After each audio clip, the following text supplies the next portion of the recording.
Just a little bit about myself. I was always interested in the human body. I studied body work and was a massage therapist back when I was in my 20s. And then I left that and traveled a lot and went into IT for a while.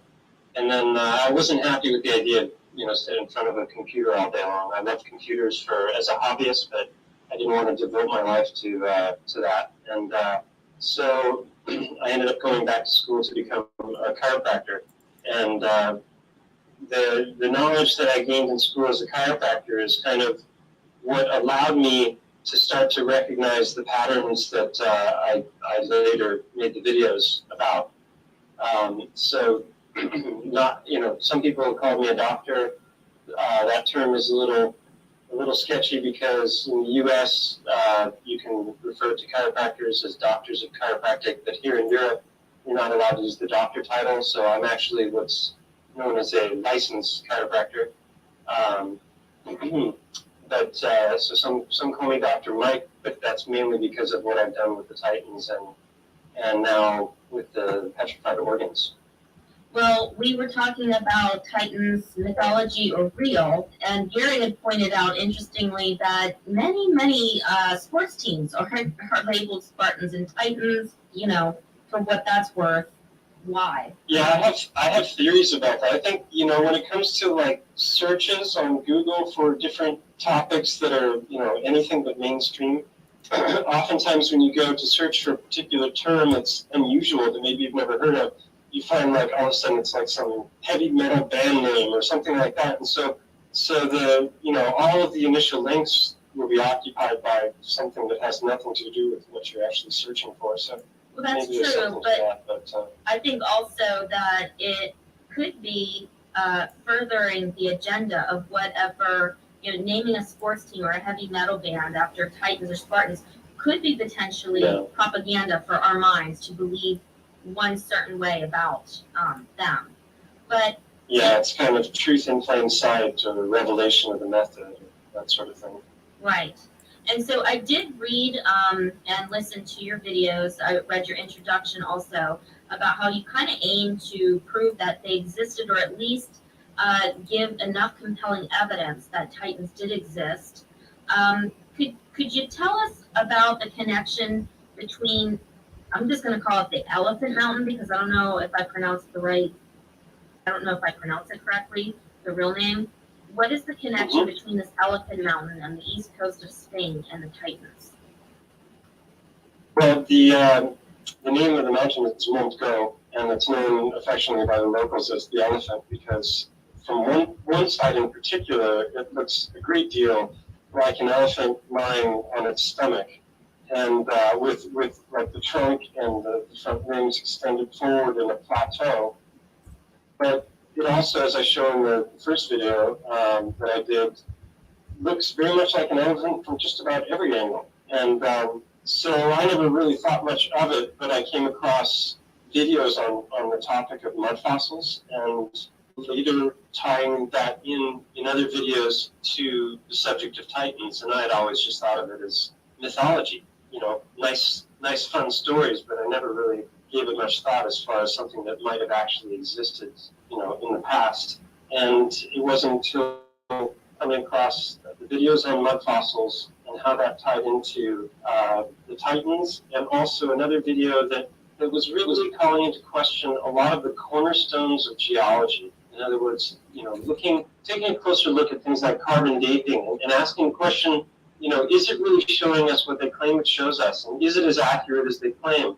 And was it actually, just an accepted scientific method for dating, or was there dispute and was there debate in the profession? And the more you look into that kind of thing, it's just about any aspect of science, you find that it's rarely just something that is accepted and taken as a given. There's usually staunch debate that's taking place, and then eventually the opposing voices are silenced because the mainstream narrative moves forward, and then it's just later on accepted as scientific fact, or I prefer the word doctrine, because after a while you're not even allowed to question it without them starting to label you, as a conspiracy theorist.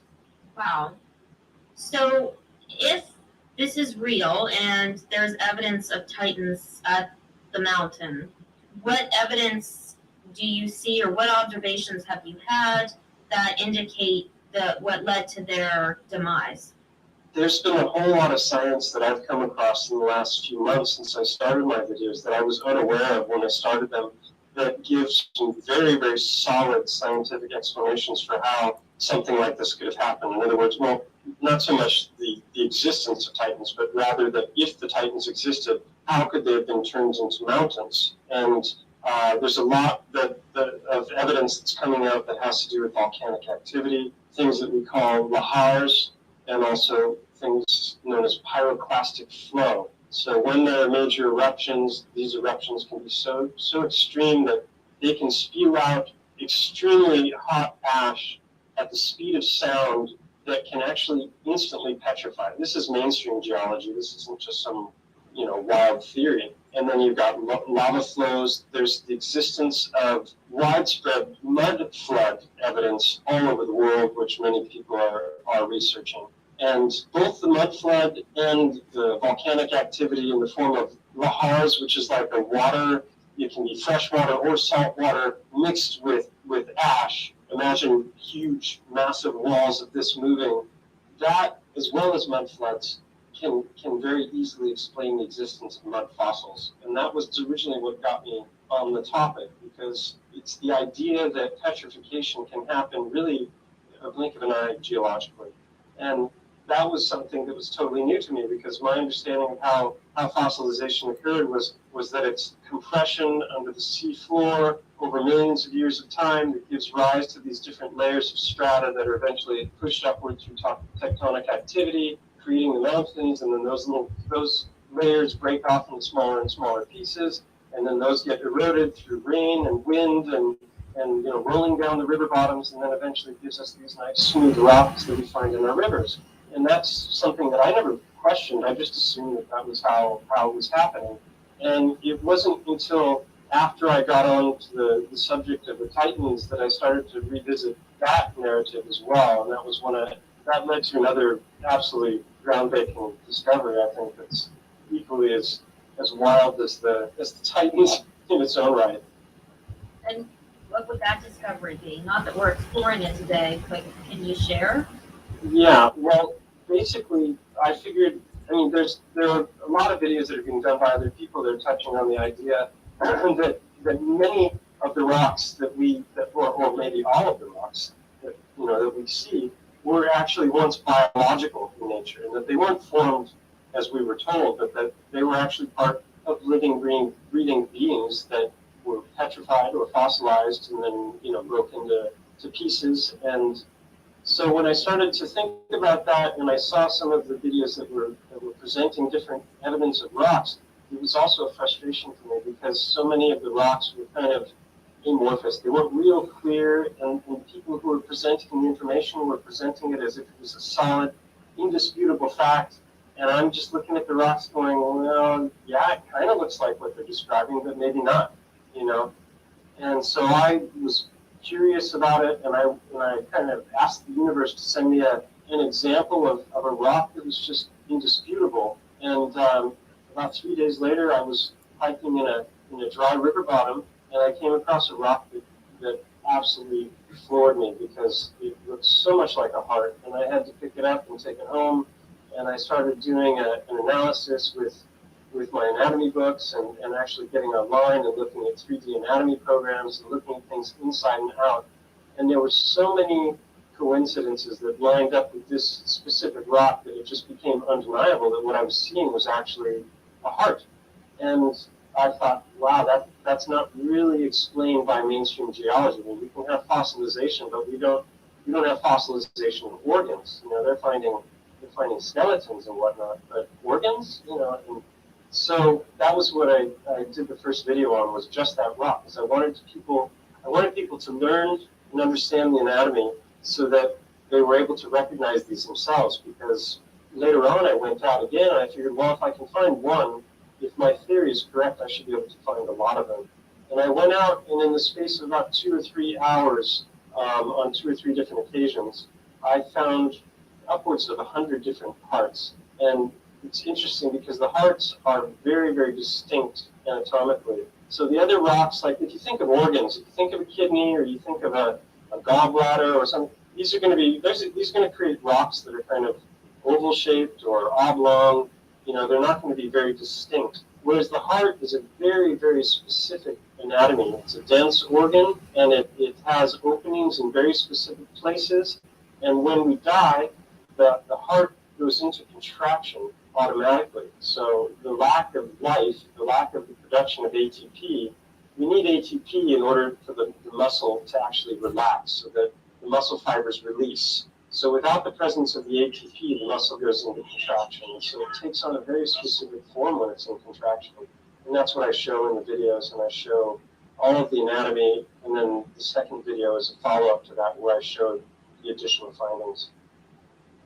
Yeah, I saw the part where you basically came back on and said, I've just been hiking, looking around for the last 10 minutes, and there was a whole line of rocks that you had picked up. That's amazing.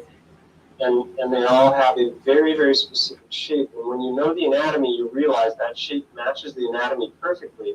But if you try to think of the mainstream geological explanation for how they could be shaped that way, it just doesn't make any sense at all. Because these are very, very specific, unusual shapes. And if you just imagine a larger rock being beaten up and rolling around in a river bottom over long periods of time, you might find one that way, or two or three if you're looking for a while. But the number of them that I found that match very, very specific anatomical features of hearts is literally, I call it in the video, it's an avalanche of evidence in support of the theory.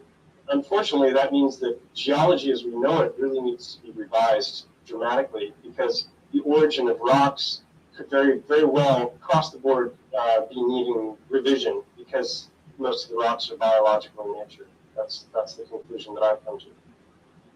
That's fascinating. Go ahead, Doctor. Can I say something here? I've been working and following what you've been saying, Mike, and looking and picking up rocks. And there's the question in my mind that I can differentiate between heart rocks, lung tissue, things that appear to be kidneys, and other things. When I was in Oregon, I had access to a river, and the preponderance of heart rocks makes me think that there must be something in the muscle of a heart that doesn't allow a heart rock to degrade like other organ rocks. But there's a lot of differences in color, and that difference be ascribed to whether it was through a vein or an artery, the blood was pumping. So I think you're right on, and I think there's a lot of good examples. I wonder if the science that we have as the basis set is what really needs to be questioned, because it seems like the instant petrification would be correlated with something like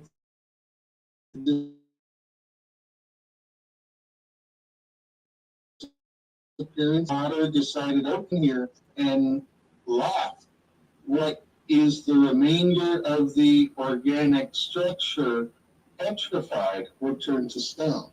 It involves something that we've been told in chemistry doesn't happen, transmutation of elements, but carbon and silicon are right underneath each other in the periodic table, and there's no reason why time has to be linear in the time frames that we operate on.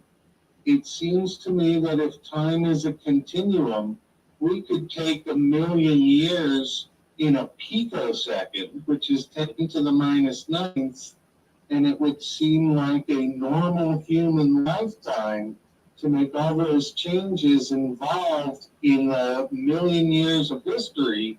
But in reality on that world, it would be a picosecond of time, so that different human scale worlds in the same continuum can have different processes going on. And really, the problem that we have is a weight problem, because our concept of time is not correct. Not saying our concept of clock time is incorrect, because we need to correlate, but maybe what we take as real time in scientific terms is not even close to what real time actually is. Well, yeah, I agree with you on that one. The understanding that maybe Titans existed suggests that our Big Bang 16.4 billion year old galaxy or universe is maybe not exactly what's happening. And so as far as timeframes go, obviously people who are Christian, believe in the Bible, that sort of thing, they're often talking about the age of the earth being in thousands of years. And I have no idea how one would ever determine that anyway. I'm undecided about the age of things. But what I am certain of is that this fossilization process happens in a wide variety of different ways. Like I mentioned before, now I'm looking at the volcanic connections. But before, the only process I understood that could cause this to occur would be the mud flood, where the flesh, whatever flesh it was, would be encapsulated in the mud. And by being encapsulated in the mud, air would not be present. And if air is not present, then the anaerobic We're going to skip bacteria ahead a and little like bit. worm, this rock looks so much like a heart, then I should be able to find a bunch of them. And in the space of 10 minutes, I found a dozen. And I spent another 10 minutes and I found like half a dozen or 10 more. And so those were all lined up, and I was trying to show people in the video the similarities, because they all look a little different. No two are alike. And they're all unique in their own way, even though they're exhibiting the same morphology. They, each one of them has certain aspects of that morphology. And as I was turning the rocks over, I realized, oh my gosh, it looks just like a harp. And I was like, harp? Maybe there's no coincidence there. Yeah, I may go down that rabbit hole, that kind of a linguistic one there. So, Yeah, let me know what you come up with. I surely will. You're now playing on everybody's heartstrings. Oh. Yeah, well, that's why I called it the heart of the matter, because I thought, On and has no other chemicals interfering. So if you look at these days' work in the 1980s with homeopathy, and you realize that you don't need a substance in the water to have the water convey the essence of the substance, you realize that water is the seat of intelligence, and that all of our modern science is feeding us incorrect information on the basis of having derived it from its own compartmental box, instead of putting together all these fields as a whole. So your work with geology crossed with physiology has given me some chemistry ideas that tell me, A, transmutation of elements is not only possible, but the time frame that we were taught it could be done, and given for this nuclear stuff, the plutonium is forever thing is what really got me. Is that if plutonium is forever, but it has a half-life, then eventually it's decay. And so the whole thing of nuclear chemistry has absolutely nothing to do with the word chemistry at all. Nuclear chemistry is the chemistry of electrons. There's no chemistry that takes place in the nucleus. However, there's a whole lot of alchemy that takes place there. And the fact that we pretty much have demonstrated now that rocks are petrified forms of beings. We've shifted the structure from carbon to silicon. There has to be a pathway to do that.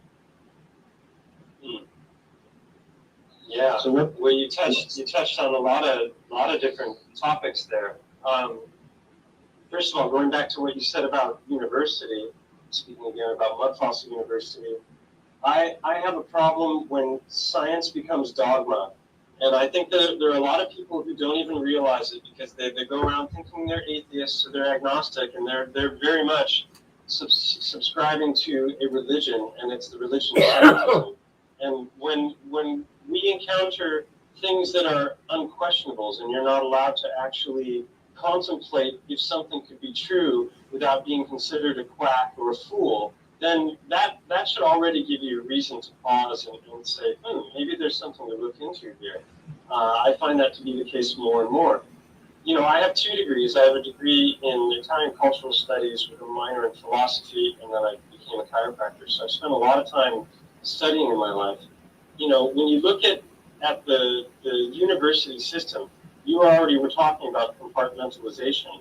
And that's the whole thing of, you know, becoming an expert means that you know more and more about less and less until you know next to nothing about nothing at all, or almost everything about nothing at all.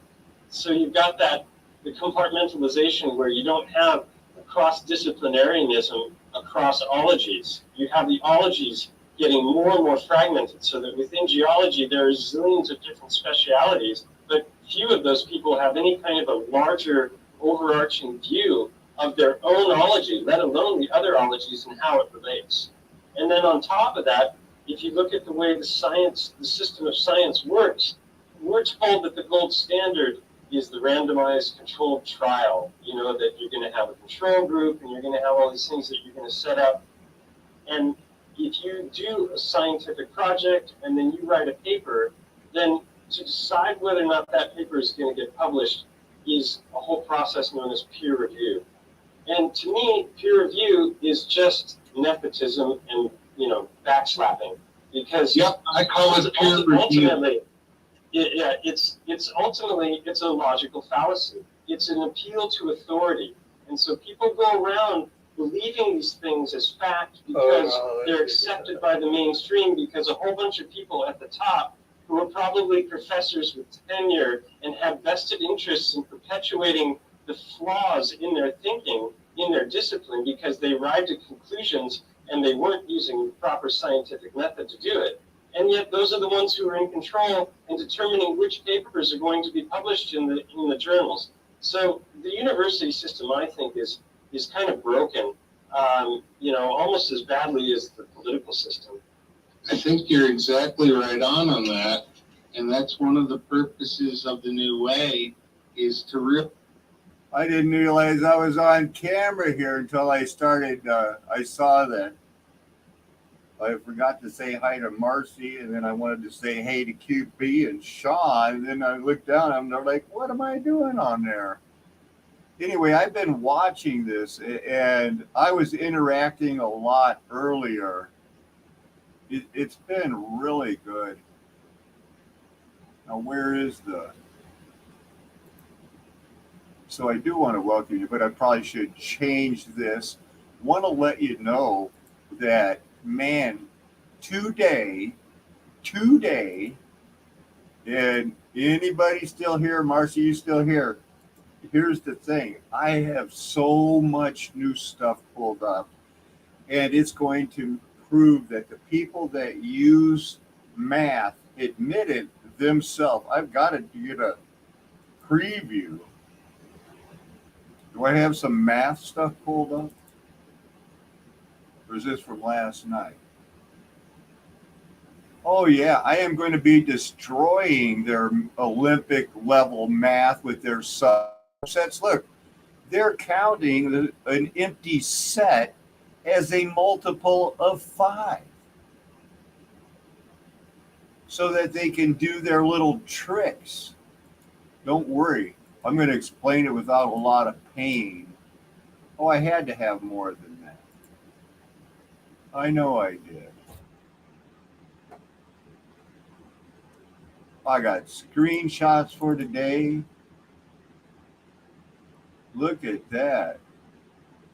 Leviticus 20, verse 23. People always wondering, what happened here? Was it, you know, did God just go after those people because they were giants, or was it that therefore you shall keep my statutes and all my rules, that the land where I am bringing you to live may not vomit you out. You shall not walk in the customs of the nation that I am driving out before you, for they did all these things, and therefore I detested them. It doesn't say anything about, oh, they had Nephilim blood or anything like that. It just doesn't say it. Oh, here we go. More empty set stuff. Do we count the empty set. Do we count? The sum it equals 0? Sure, 0 is a multiple of 5. Only in dream world does 0 times 5 equal 5. And where does the zeros even come from? And I have this whole thing here about this 8. And I'm going to be tying it into the Bible. But I'm telling you, this is, hopefully I was sharing that. I can tell now I wasn't. That's what I was going for. Yeah. Oh, no kidding. Yeah. He's like, earlier in that video when I was chatting with them, they were all talking about water. There were a few people asking me questions. It kind of felt like it was getting a little bit too much of, I didn't want to step on Mike's video because it seemed like it was just going with the spirit and everything. And I had a couple of interactions with Senior Mike. 0 is an idea and a concept. That's why I've got to go back and share that. What the deal is when you're going to share. I was doing this stuff like that, and they're like, "Hey, I'm sharing," but now I just have to find this. So we were looking at this and chatting it up.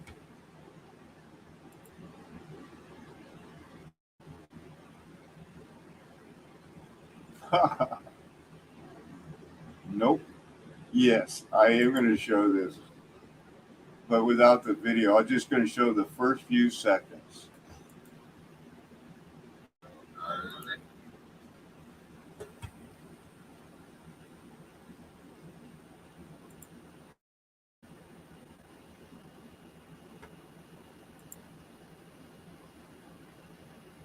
Is academia broken?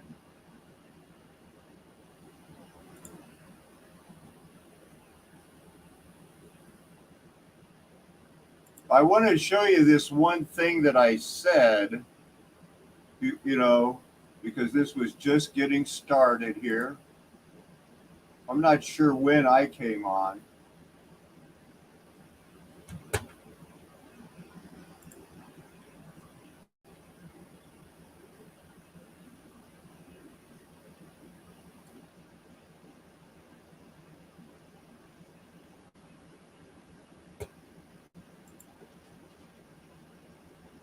It must have been after quite a while. I think because it was about an hour. So I don't know what he was talking about before. But I want to share with you this one thing that I said. Because I think it bears repeating, or maybe even if possibly some embellishment, some help. Well, here I am. I'm going, Mike, did I make the video? I am establishing that I really want him to see that video that I made because he is being such a big help right now to a lot of people, I think. And then we were asking each other questions, and I was dropping things like people actually cared. But sometimes you think maybe they do.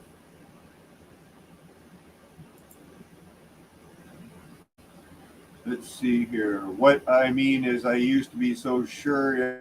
So I've already been involved here for some time.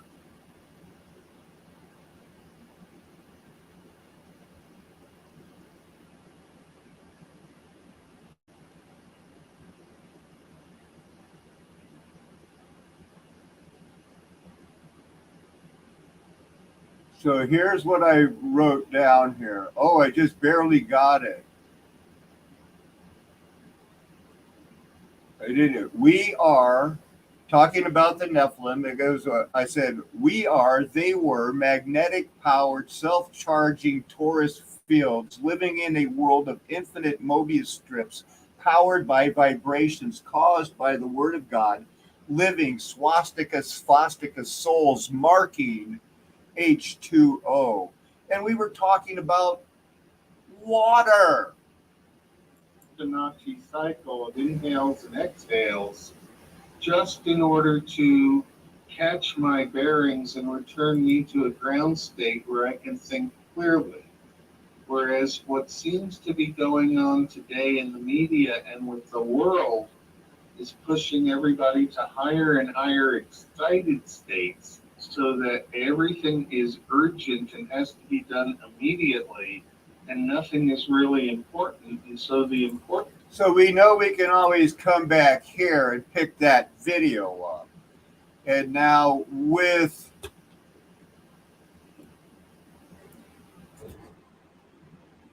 I just don't know if right now is the good time to go into zero as a concept, but if you feel like elaborating it, because I have all of these other, I suppose I should prove it. I have all of these other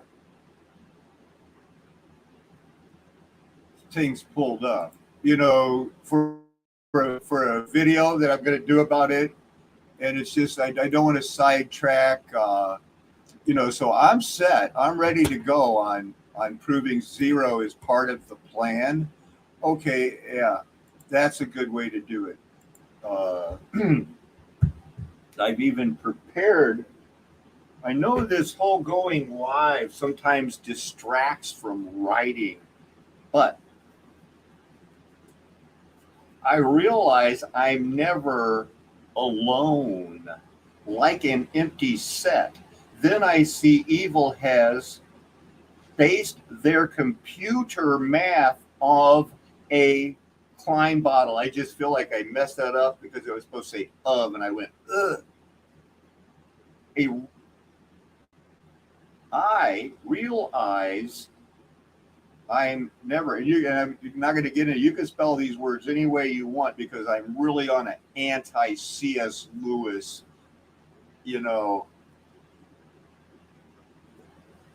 anybody can do this. I realize I am never alone like an empty set. Then I see evil has based their computer math of a Klein bottle.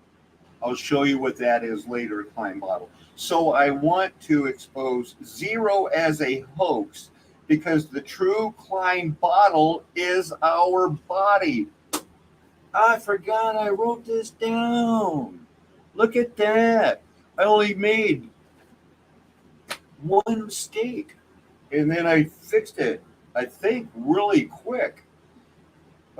Klein bottle, assuming that you don't know that, don't worry, we're going to get all over it, but it's their version trying to look into 4D. I will show you 4D un momento, because the true Klein bottle is our body with a level of complexity of 9 to the 9th power. Not when they add their empty set, I probably should have put in parentheses, it would have been 10 to the 10th power. Why else are they trying to force that word Google down our throat?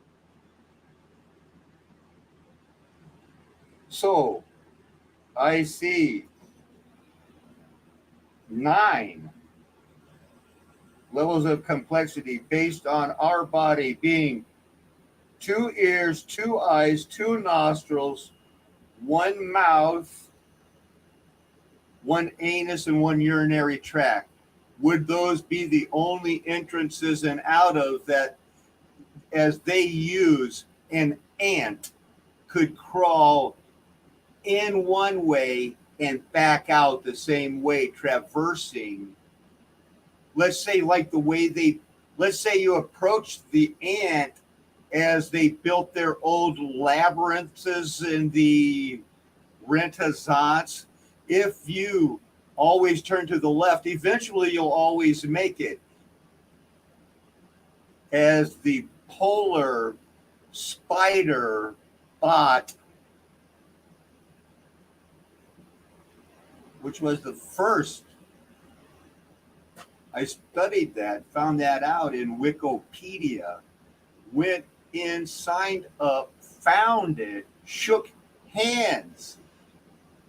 That's a term what you do, and entered in terms of mud flood was Armageddon, premillennialism, different things like that, and said these will always be included in your searches, which is why I know that at least once a month, the oldest panda spider bot sweeps the internet and always will.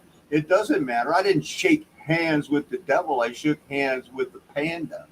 And that's how come this is always going to be here. It was going to always be here. I'm not saying that was the day, but I'm saying I'm reminded of that day as it gets out into the universe for the first time that we are Klein bottle misinterpreted by the computer people who use the Klein bottle, think Utah teapot, supposed for a platonic solid, and that Utah teapot being in all of the Disney Pixar movies and being the platonic solid chosen when they started doing BASIC, which is all, and even Apple and everything, they're the same group based on the same math. There you go. Klein bottles, zero coming up. So go ahead, mention zero in here again next time I'm ready to be triggered, because I got it and I'm ready to go. But right now, this is all about the Prince hacker.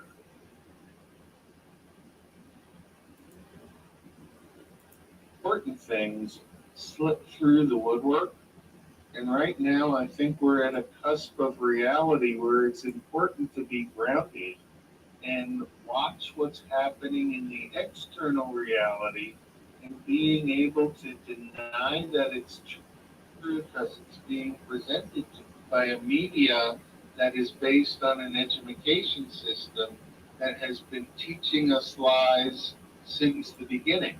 But between all of us, we have all the information we need to piece together the real parts of the puzzle, as long as we're not trying to make that jigsaw image that's on the cover, that we're really looking and seeing which pieces fit together. Boy, I think I'm going to quiet traffic here now that I'm on air. Yeah, well, we're all drowning in a sea of information, and I think, I resonate with what you said about not breathing. Most of my biggest insights have happened on walks in nature, and that's, what I'll often do to not just get exercise, but to calm the mind and start to become more aware of what's happening around me, and that's what's led to the discoveries that I've made, and I think it's so important to find that time. Speaking of which, I have taken to meditating in the park by these trees, and I clean up the litter around them, and I was inspired by you, Mike, because one of the things that I came across was something that looked like a fragment of a bone, just because it looked like on the inside of it, like it just appeared like bone and marrow. So I'm like, what the hell am I thinking? Some random park in Dallas, Texas. I'm not gonna find a heart. I'm not gonna find a liver. Like, what? So one of the questions I have, because you do inspire and encourage others to do their own research or to do their own search, where would one search? I mean, I highly doubt, but then again, I don't know. Does it have to be mountains? Does it have to be mountains with rivers at the bottom? Or like what? Well, my theory is that the most recognizable of these fossils or petrified remains is the heart. And so, starting with my videos to familiarize yourself with the heart, and then seeing all the examples that I brought in, that just, it's undeniable. You know, if it were a coincidence, the number would be so astronomical that it would probably be more higher than the number of atoms in the known universe, as you know, some people like to say. I think river bottoms are a great, like a dried out river bottom is a great place, because that's where you tend to find these more smooth, kind of rounded rocks. What I found is as I go, you know, if you think about the idea of a mud flood or a bahar or a pyroclastic flow, if something, or a tsunami even, if something is going to sweep through and wipe out a huge segment of life, where is life typically? It's usually in the valleys or in the foothills. And, you know, you don't find a lot of things going up the sides of taller and taller mountains. So I think that the fossilized remains of the smaller living creatures is going to be more down in the valleys and especially in the river bottoms, where you're going to get a water flow. Whereas the mountain sides and the mountain tops, you know, whether or not they're titans, I don't know. I'm very, very confident about the elephant here in the town that I live in. But as far as which mountains are titans and which ones aren't, that, you know, there's going to need to be a new ology, titanology, and tests are going to have to be developed that can determine what something is or was, so that it's not guesswork, that there's actually a real science behind it. But what I found is that the mountains, they tend to be these really, really random, fragmented chunks of rock. They don't have any kind of a smooth quality. They don't have channels going through them in the same way. It's almost like little bits of larger flesh that's broken off, or skin cells, or who knows what. But the valleys and the river bottoms, I would start there. I go swimming in the sea. I find them in the water by the seashore. I find them in rivers with flowing water and dry rivers. Is that because of, do you think it's because of the geography more of the land, or the geography of the ocean underneath? Well, the ones that I found in the ocean are actually close to shore, so that maybe that they've, you know, worked their way down from the rivers into the you know, the deltas of the rivers and into the sea. Did that answer your question? Yeah. So where do you think, for those that are in Europe and USA, where do you think some hot spots might be? Yeah. Well, I think the pebble and rock beaches, those are filled with them, and the rivers, those are the first places I would look. And you know, anywhere where you see rocks, take a look at them more closely. And also, if you wet them, a lot of times, you know, other things come out that you don't see when they're in their dry state. And the ones that are in the river bottoms tend to be cleaner and easier to see, because the water has cleaned them off and separated them from all the earth around them. Do they have to be dry river bottoms? Not unless you know, don't like swimming. Okay. No, it could be wet. I was down at the beach the other night. I filmed it. It'll be in my next video. And I was on this pebble beach that has a lot of small rocks, and then there was a pile of 6 big rocks that someone had laid there. And I went up to look at them, and 3 of them had the shape of hearts out of 6. So that was a pretty high percentage. And then I was trying to figure out why they were there, and then I noticed that they were kind of green and slimy, and I realized that they had probably been pulled out of the water by somebody who was snorkeling, and then brought up onto shore just for the fun of it, and they had left them there. So, you know, if you want to go for a swim with a pair of goggles, hold your breath, you can probably find something underwater as well. Wow, that is amazing. I noticed you kind of met a cow or something on the last video. Did you meet somebody, like, while you were searching? Let's see, I'm trying to think what you're talking about. The last video that you put out, I think you met somebody that was interested in your lineup with the rocks or something. Oh, yeah, no, I was having a telephone conversation with somebody on the beach. Yeah, that's right. I ended my second video of the mud fossils, the heart of matter. I ended that with just a 2-minute segment, and in the course of 30-minute conversation. I was on a Pebble Beach, and I was, while talking to my friend, just also looking at the rocks below me and pulling out rocks. And anyone who thinks I'm just, out there thinking crazy thoughts, check out my first video, see the anatomy, and then you can skip straight to the end of the second video, and you'll see I line up 30 rocks in a row there, at least, that are so specific and exhibiting the exact same form over and over again. I collected those 30 rocks in about 30 minutes. So it's not hard to do. And once you recognize the shapes, you'll realize that these things are literally everywhere. I mean, they're everywhere in this region. I don't know what it's like. I'm about to go on a week. I'm going to do some research. There's a woman who's coming from the U.S. who she has a PhD in psychology and is working on her PhD in volcanology. And she's very interested in my work because it confirms a lot of her theories and vice versa. And so we're going to be meeting with another person. Some days it says that the beam in the wall will cry out to the stone. I wonder what they're going to say. I want to be there. I have a feeling it's close. In Sevilla, and we're going to be traveling for about a week and looking at a lot of different sites. So it'll be interesting to see, because so far I've only done this in this region that I live in, so I can't speak for what it's like in the rest of the world. Maybe I'm just lucky and it's only like that here, but I don't think so. I think it's very, very common.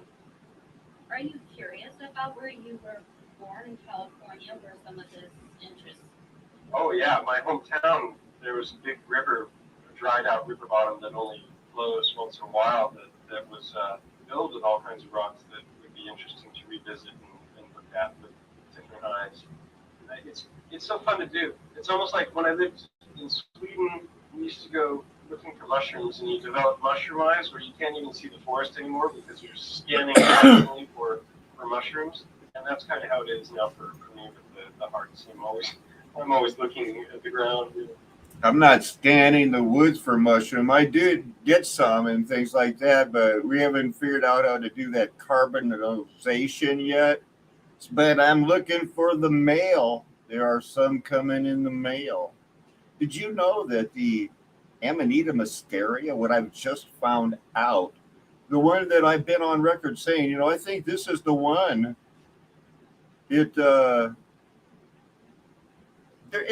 only psychotropic mushroom that's legal in all 50 states. You can't get in trouble. There's no problem. It's like, thank you, Heavenly Father. Paco's show. Hey, good, I'm back. It is back up, yep. I just had to take out a cover song of the Beatles called Angel, and then Fever by the Black Keys. Back to the show. Probably terrible for my posture. You likened it to almost like an addiction. You become so fascinated, you want more and more. Oh, it looks like E.T., I get it. To kind of, to validate and reiterate what you think that you encounter. It's amazing. Something you said there strikes me in a different way. And the mushrooms are very, very important in the natural scheme of things to get the proper exchange balance. And it seems to me that one of the things that was done at Chernobyl that really brought things back into reality, the mushrooms at Chernobyl are what led to the transmutation of a lot of the lower radioactive elements. And there's a lot of stuff being done to really hide mushrooms from people. Right. Yeah, I've studied a lot of Paul Stamets' work, and they can be used to break down plastics. They can be used to deal with both nuclear waste and also other kinds of waste like oil spills. And they're fascinating, and then the health benefits of a wide variety of mushrooms are undeniable.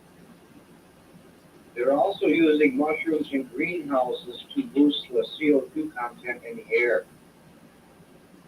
I think mycelium is quite fascinating because it's, you know, it's another one of these examples of as above, so below, where if you look at the way mycelium spreads and how it functions, and that it's a communication network not only for the mushroom itself and the network itself, but it's almost like, from what I understand, like a high-speed internet for the forest, and a lot of different species use the mycelium in different ways for communication. The way it spreads, it looks just like the neural network of the human brain. There's a lot going on there. Yeah, they used to think that an aspen grove somewhere in the UP of Michigan is the largest living thing on the world, but they found out that it's a mushroom, that Mycelium is the largest living organism on the earth. Is that the one that's up in the Pacific Northwest? I'm not sure where it was located, but they definitely found it, and it's a hell of a lot bigger than any aspen grove they found. The aspen trees are all basically the same plant, and they grow in a bunch. They've done tests in the Pacific Northwest on something that I believe is the largest living organism, and they can do, I think it's like DNA tests, so they can see if it's one contiguous mycelial network, and this thing, it's spread across hundreds of miles, if I remember correctly.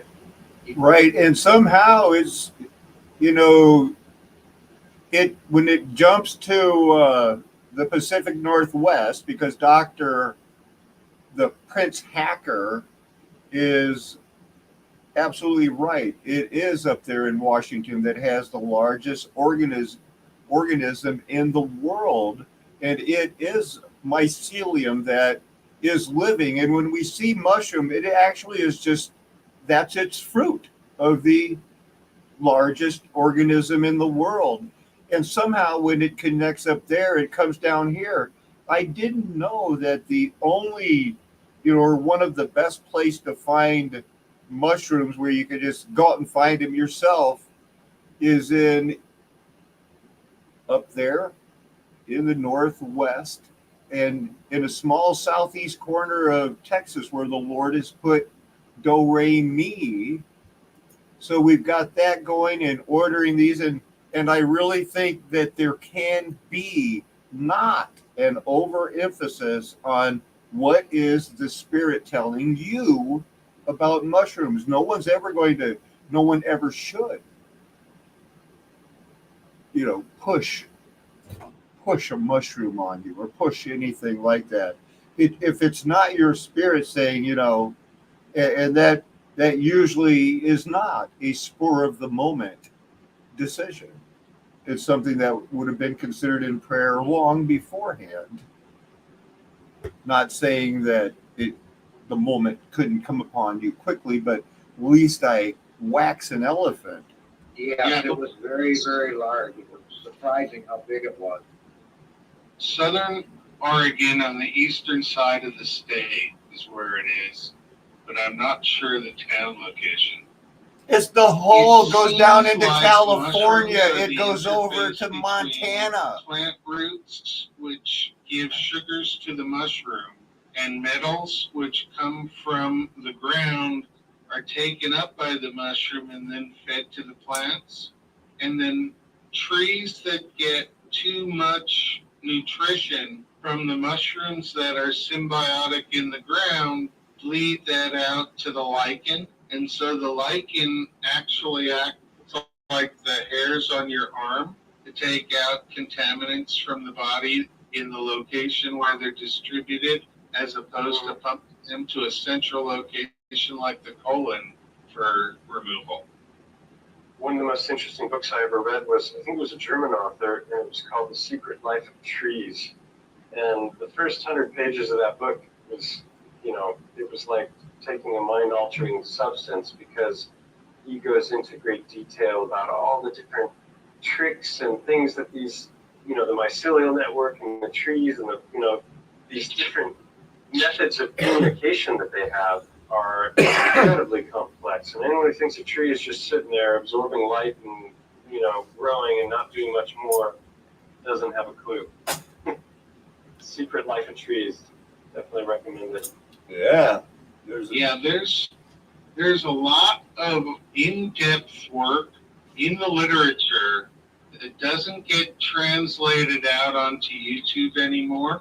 And the idea that you can learn from a video as much as you learn from a book somehow is embedded in the system of society, but doesn't play in the reality of preach the it. world that I know of. Preach that it would be much better if That's why you get an anatomy book and hold it in your hand. Turn that page.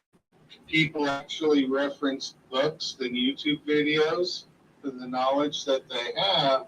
But I can understand that the spreading of knowledge by YouTube videos is somewhat necessary, considering that the current education system doesn't really spread that sort of knowledge. Hallelujah. And that our attention spans are down to a basic 2 seconds, equivalent to a goldfish, literally. But I do have to say that, Mike, the caliber of your YouTube videos is something I really appreciate. Like I said, not only was I introduced to As one who has tracked the span of attention time, remembering when the goldfish and the human were both closer to about 8 seconds. Now, why is the goldfish's attention span diminished? Back to what were we talking about? like opened my mind to Titan and mud fossils, the foundational work that you did with the heart and the anatomy of the heart. It taught me a lot just about my actual heart in a way that even the American Heart Association, their videos didn't give me nearly as much detail as your video, or I don't want to say detail, but as insight. So the way it's presented it provides insight more than technical data to memorize. And I think you touched upon that yesterday, Dr. Lenny, when we were splicing and reviewing that one video. It's different when you talk to the camera, like, you need to know this, like I'm a teacher in front of the camera telling you this, and that, because this, and that. Your style of video is different in that you kind of walk people through the process of the exploring mind, if you will. The mind of a technologist. We might as well call you world's first technologist. I'm good with that, or you good Well, with that? I definitely didn't come up with mud fossil theory, but I am pretty confident that I'm the only person who's done a head to toe, inside and out, morphological, anatomical, and histological examination of a full-blown Titan. And the list of coincidences that stacked up in the course of those 4 videos that I did. Actually, I have a 5th video that I'm going to be working on the mountain again, because I've made some new discoveries that are pretty awesome. So, stay tuned for that. But I mean, I think by the time I finished the 4th video, I was up to 47 as far as very specific coincidences. I'm not talking about like, oh, it kind of looks like an elephant. I'm talking about like very specific stuff. And tell us The a question little. is how many, yeah, go ahead. No, go ahead. I was going to say the question is how many of those coincidences are necessary before it starts to be a preponderance of evidence, and then at what point does it just move into the realm of fact? And for me, when it comes to the petrified hearts, I'm already in the realm of fact. For me, other people are going to need more confirmation in the form of DNA tests. I don't even know how to do that. I don't know if the DNA will be preserved within the rock. I've got a couple of rocks that have been broken and are open, and it looks like meat inside. It's mycelium. And I say that again and my voice just cracked. Like the guy's going like, oh, can I go outside? No, thank you so much, Marcus Brown. Thank you, Angela. Love those trees. It makes so much more sense now in Genesis 2 and in our new creation when we were made from the dust of the Titans. And he said, we need a dam to till the ground. And that word could be translated also love and care for the ground from whence the dust came. Amen. Hallelujah. Aho. Inside, and that's pretty amazing because the outside is white and looks like limestone, but the inside is red and fleshy. So it's just one thing after another that I didn't that'll be covered in my next video. Wow. Well, we can barely wait. I mean, that's honestly amazing. So I have a question. As you move forward with this research, it seems like you're kind of on a roll. Is this kind of undirected, or do you have a method to this? And then also, have you been getting contacted by people that are like, almost like, are you becoming a clearinghouse of, hey, check out this picture? I've had a lot of people send me photographs of rocks that they found, and more often than not, I think, based on the photographs they send, I think they're actually right in believing that it might be a heart after having seen my videos, because they're spotting the right stuff, which is what I was hoping for. Because the only scientific or attempted scientific explanation that I've heard was in one of my comment threads on one of the videos of somebody trying to explain how this rock could have been formed by the ejection of lava high into the air, and then that would have started to cool as it was falling, and then lead to the formation of the different cavities and chambers that I was finding in the rock. And I find that idea to be so far-fetched, Yes. just on first hearing it. But okay, let's just say it's a one-off, and the rock I happened to find, that was how it was created. Okay, well, I shouldn't be able to find 100 other rocks with the exact same shape across different sizes and different kinds of rock. It just doesn't make any sense at all. So I passed that one out. Definitely. I can't buy that one. Yeah, especially So, like it seems like the little indentations where there might have been like vessels and that kind of thing. It's like how would it get that precise? Like, and also Well, very reflective of the actual anatomy of the heart. And then, like you said, times It's 100 really- more. Yeah, that's far fetched for me, but that's just me. yeah, I don't know. Eventually, let me just answer your question first, because eventually I think mainstream geology will get wind of what I'm doing, especially if it picks up any speed, or it starts to be more widespread. And then eventually they'll come up with some kind of convoluted explanation for how these things I'm finding, can be explained within the realm of normal geology. And what I would say there is, we should always take a step back and try and see the bigger picture and look at Occam's razor and ask ourselves, what is the simplest explanation? So if you're having to do a lot of mental gymnastics and bend over backwards to try and make whatever you're finding fit into your theory, then you're probably, going about it the wrong way, because there's probably a simpler way to explain what you're finding. What's the relationship between these forming rocks? I think that's some good advice right there.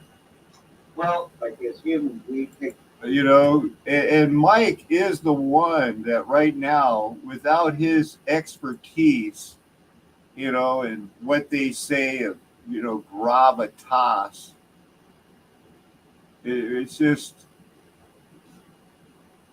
it was amazing. So we had a good time chatting it up in here.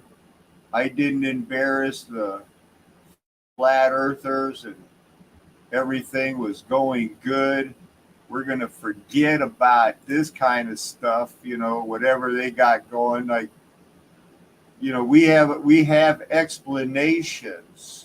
We got the explanations, and I believe I could be live again explaining zero and going through these other mysteries of the universe. Did you know? Why didn't anybody give us any of this information about this being kind of one of those crazy days? Isn't this 6/2/2022? That's a lot of odd numbers in a even numbers in kind of a weird way. I know the 6 and the 2, 6 can be divided by 2. We're going to be looking at empty sets. somehow the Lord is going to bless it for you and make it exciting, as this is going to be a weekend of, I think, Holy Spirit expression for good and bad across this domed earth. It's a flat earth nation. Don't let them tell you anything else unless it's mud flood was Armageddon.